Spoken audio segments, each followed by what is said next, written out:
नमस्कार, प्रणाम। मैं हूँ शिखा श्रीवास्तव और आज कविताओं से अलग हटकर एक शो में उपस्थित हूँ, जहाँ पर इस कार्यक्रम में हमारे साथ अतिथि के रूप में हैं आदरणीय कुमार मनोज सर, जो कि बहुत शानदार कवि, लेखक, साहित्यकार और इन सब के साथ बहुत अच्छे इंसान हैं।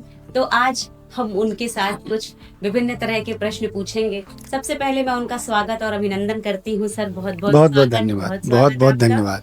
आपको बताएं हाँ। कि अतीत की कथाओं को जो वर्तमान में लाते हैं, अतीत की कथाओं को जो वर्तमान बनाते हैं, शानदार पॉडकास्ट से वो ज्ञान की गंगा बहाते हैं। अरे वाह! और साहित्य, शास्त्र, इंसानियत की त्रिवेणी है वो। मनोज जी अपनी वाणी से हर दिल में समाते हैं। क्या तो आज आप उपस्थित हैं, सौभाग्य है हमारा। मैं आपको सर प्रणाम निवेदित करती हूँ। बहुत आजकल बहुत प्रणाम। सर आपकी कथाएं खूब चल रही हैं, खूब हम जी, लोग सुन रहे हैं और क्या बहुत बात। अच्छा है कि कथाओं के माध्यम से बच्चों को वो चीजें पता चल रही हैं, आज की नई जनरेशन को, जो उन्हें नहीं पता है। तो हम लोग बहुत देख रहे हैं सर, बहुत चल रही हैं कथाएं आपकी। बहुत बहुत बधाई सर। थैंक यू, प्रथम तो बहुत इसके धन्यवाद। एक अलग तरह का क्वेश्चन है सर, एक अलग तरह का प्रश्न है। जी। मैं आपसे कुछ प्रश्न पूछूंगी, बहुत सारी जिज्ञासाएं मेरे मन में भी थी, मैं उनको लेके आई। लेकिन उसके पहले मैं एक जरा अलग प्रश्न पूछना चाहती हूँ जी कि सर। आजकल ये जो व्हाट्सएप का जमाना चल गया है, जी, तो आजकल कार्ड भेजना होता है, मुंडन का, शादी का, कुछ भी है कार्ड, तो अगले ने आपको व्हाट्सएप कर दिया। अब आया तो आपने देख लिया और वहां नीला हो गया, वहां ये हुआ कि उपस्थिति हो गई इनकी, इन्होंने देख लिया, रिसीव कर लिया कार्ड। तो सर शादी का जो इस तरह से कार्ड भेज देते हैं लोग, आपको क्या लगता है सर कि इस तरह का ये इनविटेशन स्वीकार करना चाहिए, शादी में जाना चाहिए, नहीं जाना चाहिए, क्यों इस तरह से भेजते हैं लोग, क्या ये सम्मान सूचक है? इसको किस तरह से देखते हैं सर आप? शिखा जी, ये प्रश्न तो आपका बहुत बढ़िया है और ये जो सवाल आपके मन में आज आया है, कई बार मेरे मन में भी इस तरह का सवाल आया करता है। जैसे कभी कोई जिसके पास नंबर होता है वो व्हाट्सएप ग्रुप बना लेता है और कई बार ग्रुप में भेज देता है, कई बार पर्सनल भेज देता है और सच में वो अजीब सा लगता है और बताता है कि उसके बेटे की शादी है। उसको जब आप क्लिक करेंगे तो खोल के पता चलता है कि उसके बेटे की शादी है उसमें। तो मैं कई बार सोचा करता हूँ, चूंकि अब आप बात चल पड़ी है तो मेरे मन की भी जो तमाम सारी बातें हैं मैं कह ही डालूंगा इसमें। फिर दूर तलक जाएगी। दरअसल हमारे यहाँ निमंत्रण की एक परंपरा रही है। जी। भारत एक ऐसा देश है जो भावों से चला करता था। इसमें आज भी भावना प्रधान देश है। यहाँ पर अगर कोई रो दे अगर, तो आज भी लोगों की सिंपैथी उसके प्रति हो जाती है। कोई ये दिखा दे कि वो बहुत गरीब है और उसने बहुत मुसीबत उठाई है, तो लोग उसके प्रति संवेदनशील हो जाते हैं और उसको बहुत ज़्यादा दे देते हैं जिसका वो हकदार भी नहीं होता है। तो निमंत्रण की जो परंपरा है हमारे यहाँ बेहद पुरानी है। राजा जनक ने जब सीता माँ का स्वयंवर किया था तो सारे राजाओं को पत्र भिजवाया था और पत्र के साथ एक दूत गया था। उस दूत ने हर राजा के यहाँ जाकर कहा था कि भाई हमारी बिटिया हैं और महाराज की तरफ से आपको बुलाया गया है और आप उसमें पधारें और उस उत्सव में हिस्सा लें। राजसूय यज्ञ जब युधिष्ठिर ने किया तो वहां भी यही परंपरा थी कि कोई दूत जाता था और दूत जाकर एक पत्र, निमंत्रण पत्र देता था।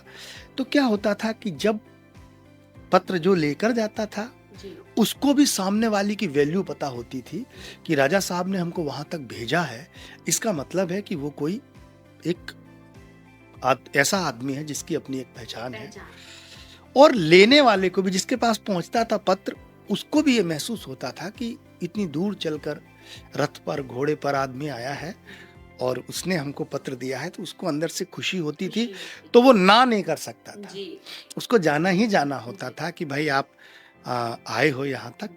तो भावनाओं में वो बह जाता था, उसका मन भी खुश होता था और लगता था कि ये निमंत्रण देने की एक अच्छी परंपरा है। उसके बाद फिर कागज आया और कागज आया तो फिर कागज पर कार्ड छपने लगे। पहले ब्लैक एंड व्हाइट छपा करते थे, फिर खूब रंगीन बढ़िया बढ़िया। अब उसमें इस तरह जाने लगा, जो जो बहुत दूर होता था तो डाक द्वारा भेज दिया गया। किसी भी तरीके से लोगों को संदेश पहुंचते थे, आ सकते थे तो आते थे, नहीं। अभी आ गया है डिजिटल दौर जी। अब इसमें क्या होता है कि आपका नंबर जो है हजारों लोगों के पास पहुंच जाता है, आप ना चाहें तब भी सैकड़ों लोग आपका नंबर जान रहे होते हैं।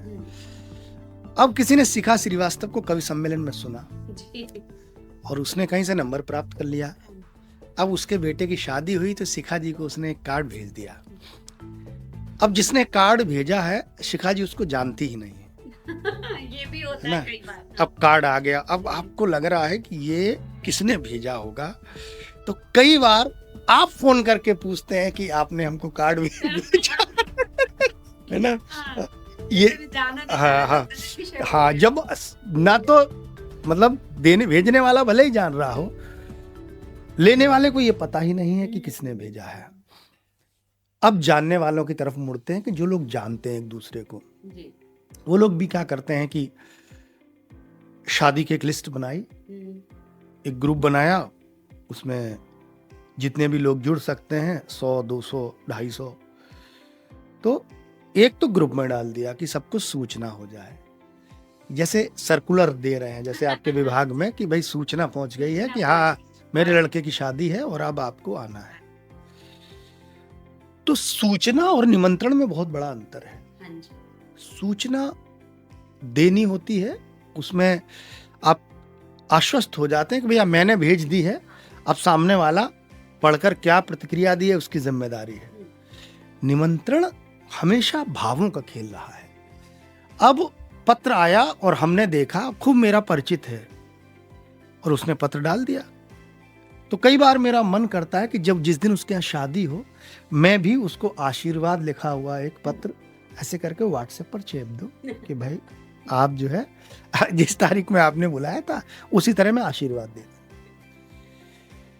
अब कुछ लोग बहाना बनाते हैं, अरे भाई साहब इतना काम होता है और आप कैसे हर किसी के यहाँ कार्ड देने जाया जा सकता है।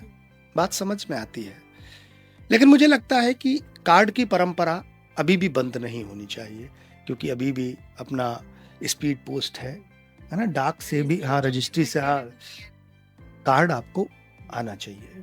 व्हाट्सएप वाला जो व्हाट्सएप पर करते हैं कार्ड, मुझे नहीं लगता कि उस कार्ड का कोई बहुत महत्व होना चाहिए। अब एक तरीका ये, दूसरा ये कि अगर मान लो कोई बहुत दूर है, मान लो कोई अमेरिका में है या मान लो कोई कश्मीर में रहता है या कोई बहुत दूर रहता है, हो सकता है कि स्पीड पोस्ट पहुंचने में थोड़ी देर लग जाए, तो आपने जैसे उसको कार्ड भेजा तो कार्ड भेजने के बाद आपको उसको फोन करना पड़ेगा। अब फोन करके उससे कहेंगे भाई साहब हाँ हमने कार्ड तो भेजा है, कार्ड हो सकता है विलंब से चला जाए लेकिन आपको आना है, आपके बिना शादी का आनंद फीका हो जाएगा।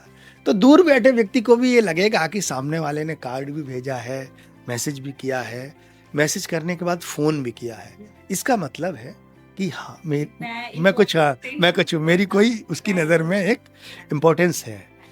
तो ये आपके ऊपर निर्भर करता है कि आप निमंत्रण किस तरह कौन देता है और किस तरह कौन स्वीकार करता है। ये दोनों के बीच की एक कड़ी है। अगर आप नहीं जा सकते तो मुझे लगता है कि आप ऐसे नहीं सीधे मना ना करें, लिख जरूर दें कि अरे इस तारीख में तो मेरा कोई दूसरा प्रोग्राम है भाई, या कुछ भी अपनी व्यस्तता बताकर एक सामान्य लोक व्यवहार की प्रक्रिया बनी रहेगी। अब उसने कार्ड भेजा, आपने देख भी लिया और आप गए भी नहीं, बाद में फिर वो आपको कहेगा भाई साहब आप आए नहीं, तब आप कहेंगे भाई साहब आपने तो ऐसे ही कार्ड भेज दिया था, वो ज़्यादा खराब है। इसलिए समय से पहले आप उसको, तो मुझे लगता है कि अपने ऊपर निर्भर करता है, ये आपकी अपनी चॉइस है। भेजने वाला अगर आपका यथोचित सम्मान नहीं कर रहा है तो मुझे लगता है कि ऐसे किसी भी कार्यक्रम में जाना नहीं चाहिए। जब आप अनाहूत तरीके से कहीं पहुंचते हैं, जब आप जिस सम्मान के हकदार हैं उस सम्मान से कमतर आमंत्रण पर आप पहुंच जाते हैं, तो मुझे लगता है कि सामने वाला आपको बुलाना नहीं चाह रहा है ना। उसने भेज दिया है और ये है कि आ जाएंगे तो ठीक है, नहीं आ जाएंगे तो ठीक है। तो जहां ऐसी भावना हो वहां आपको नहीं जाना चाहिए। लेकिन फिर अंत में मैं यही कहूंगा कि व्यक्ति की अपनी अपनी च्वाइस है। कुछ लोग तो अभी हमारे यहाँ सैफई में अखिलेश जी के एक चचेरे भाई, उनकी शादी हुई, तो वो सूचना पढ़ ली किसी ने अखबार में तो उनका इंतजाम था 10,000 लोगों का, वहाँ 1.5-2 लाख पहुँच गए। वो सूचना पढ़ के कि भैया उनको तो हम वोट देते हैं, तो उनके यहाँ तो हम सैफई में देखने जाएंगे, उनके यहाँ शादी। अब इतनी ज़्यादा भीड़ हो गई कि मैं आपको क्या ही बताऊं। तो कई बार तो लोग ऐसे भी पहुंच जाते हैं कि मतलब सूचना पढ़कर। तो ये आप तय करेंगे कि, पर मुझसे अगर व्यक्तिगत कोई पूछेगा तो मैं यही कहूँगा कि सामान्य से व्हाट्सएप मैसेज से अगर कोई आपको बुलाता है तो मुझे लगता है आपको नहीं जाना चाहिए। अगर सामने वाला आपको कॉल करके या बाकायदा आमंत्रण नहीं दे रहा है, ये नहीं बता रहा है कि भाई साहब आइए, तो आपको नहीं जाना चाहिए। ये तो मतलब मेरा अपना आकलन है। बाकी आप क्या सोचती हैं? जब आपके मन में ये ख्याल आया तो कुछ आप भी अपना विचार रखिए कि आप ये सच में सर, इसलिए मैंने आपसे पूछा था कि आप इतने ज्ञानी हैं, सब प्रश्न के उत्तर ले आते ढूंढ के, तो आप बताएंगे। ये बिल्कुल आपने सही बात कही कि ये आपके विवेक पर और उनके प्रेम पर या आप दोनों के आपसी व्यवहार पर निर्भर करता है कि उन्होंने अगर आपको कार्ड व्हाट्सएप कर दिया तो आपको जाना चाहिए कि नहीं जाना चाहिए। लेकिन मैं दोनों ही पक्ष से ये कहना चाहती हूँ कि अगर इस तरह का कोई मौका है, शादियां बार बार नहीं होती, तो अगर आपके बेटे की किसी की शादी है तो आप अपने लोगों को एक फोन कर ले, SMS कर दें, व्हाट्सएप कर दें, और उनको जरूर कहें कि आप आएंगे तो अच्छा लगेगा, तो फिर जाने में भी अच्छा लगेगा। क्या